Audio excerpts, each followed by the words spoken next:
മഞ്ജുഷ് മഞ്ജുഷല്ലേ ഇപ്പൊ പാടിയത്? മഞ്ജുഷ് ഇപ്പൊ പാടിയത് ആ, മഞ്ജുഷ് മറന്നോ? ആ. "ത്വം ഹി ദുർഗ ദാസ പരാഹന പിന്നെ പ്രഹരണധാരിണി" എന്ന് പറഞ്ഞിട്ട് ഇപ്പൊ ദുർഗ അവിടെ 3 ദേവതകൾ അതിന്റെ അവസാനത്തെ ആ 2 ചരണങ്ങളിൽ പറയുന്നുണ്ട്. ഒന്ന് ദുർഗ പറയുന്നുണ്ട്. ദുർഗ ദുർഗയും ലക്ഷ്മിയും പിന്നെ സരസ്വതിയും. ആ ദുർഗയും ലക്ഷ്മിയും സരസ്വതിയും ആ. പറയുന്നുണ്ട്. അപ്പൊ ഈ ദുർഗയും ലക്ഷ്മിയും സരസ്വതിയും എല്ലാം ഇവരെ ഒന്ന് പിന്നെ സമ്പത്തിന്റെ സമൃദ്ധിയുടെ ദേവതയാണ്.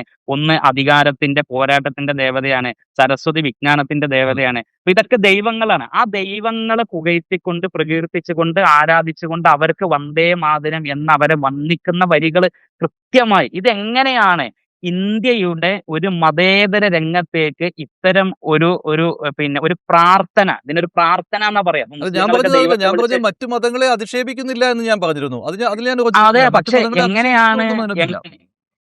എങ്ങനെയാണ് മഞ്ജുഷ് ഒരു വിശ്വാസിക്ക് മറ്റൊരു വിശ്വാസിയുടെ ദൈവത്തെ വിളിക്കാൻ പറ്റുക? പ്രത്യേകിച്ച് മുസ്ലിങ്ങളെ സംബന്ധിച്ച് നിങ്ങൾ ആലോചിച്ചപ്പോൾ മുസ്ലിങ്ങളുടെ പള്ളികളുടെ മുമ്പിൽ നിങ്ങളൊരു ഫോട്ടോയോ വിഗ്രഹമോ കാണൂല. മുസ്ലിങ്ങളുടെ പള്ളിയുടെ അകത്ത് കയറിയാൽ നിങ്ങളൊരു വിഗ്രഹമോ ഫോട്ടോ കാണൂല. ആ മുസ്ലിങ്ങള് അവർ ഏറ്റവും ഇഷ്ടപ്പെടുന്ന മുഹമ്മദ് നബിയെ പോലും വിളിച്ച് പ്രാർത്ഥിക്കാറില്ല. മുഹമ്മദ് നബിയെ രക്ഷിക്കണം അല്ലെങ്കിൽ മുഹമ്മദ് നബിയെ എന്ന് പറഞ്ഞിട്ട് മുഹമ്മദ് നബി ഞങ്ങളുടെ രക്ഷകൻ എന്ന് പറഞ്ഞിട്ട് മുസ്ലിങ്ങൾ ആരും പ്രാർത്ഥിക്കില്ല. അങ്ങനെയുള്ള മുസ്ലിങ്ങൾ ഈ രാജ്യത്ത് ജീവിക്കുന്നു എന്നുള്ള ഒരൊറ്റ കാരണം കൊണ്ട് ഇവിടുത്തെ ഭൂമിദേവതയെ വിളിച്ചിട്ട് ദുർഗയെ ഞങ്ങൾ നമിക്കുന്നു, സരസ്വതിയെ ഞങ്ങൾ നമിക്കുന്നു, ലക്ഷ്മിയെ ഞങ്ങൾ നമിക്കുന്നു എന്ന് പറഞ്ഞു അത് അവരുടെ മതത്തിനെതിരാണ്. അത് ആർട്ടിക്കിൾ അതായത് ഇത് 25 മറ്റുള്ളവർ രാജ്യത്തെ പാടുന്നതുകൊണ്ട് മുസ്ലിങ്ങൾക്ക് കുഴപ്പമില്ല.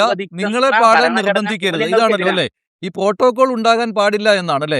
ഇപ്പോൾ ഈ കേന്ദ്ര അതെ. ആഭ്യന്തര മന്ത്രാലയം ഇങ്ങനെ ഒരു ഉത്തരവ് പുറപ്പെടുവിച്ചതിനെയാണ് നിങ്ങൾ എതിർക്കുന്നത്. മറ്റുള്ളവർ പാടുന്നതിൽ കുഴപ്പമില്ല. അല്ല അങ്ങനെയല്ലേ? ഇല്ല, അത് താല്പര്യമുള്ളവർ പാടിക്കോട്ടെ. ഏതെങ്കിലും ഒരു വിശ്വാസിക്ക് അവരുടെ മതവിശ്വാസത്തെ ഹനിക്കുന്ന രൂപത്തിൽ അത് ഫീൽ ചെയ്യുന്നുണ്ടെങ്കിൽ അത് ഇവിടുത്തെ ജുഡീഷ്യറി പരിഗണിക്കണം. അത് ഇന്ത്യന്റെ പിന്നെ ഇവിടുത്തെ ഭരണാധികാരികൾ പരിഗണിക്കണം. അത് പരിഗണിക്കുന്ന ഒരു മനസ്സാകണം ഇന്ത്യയുടേത്.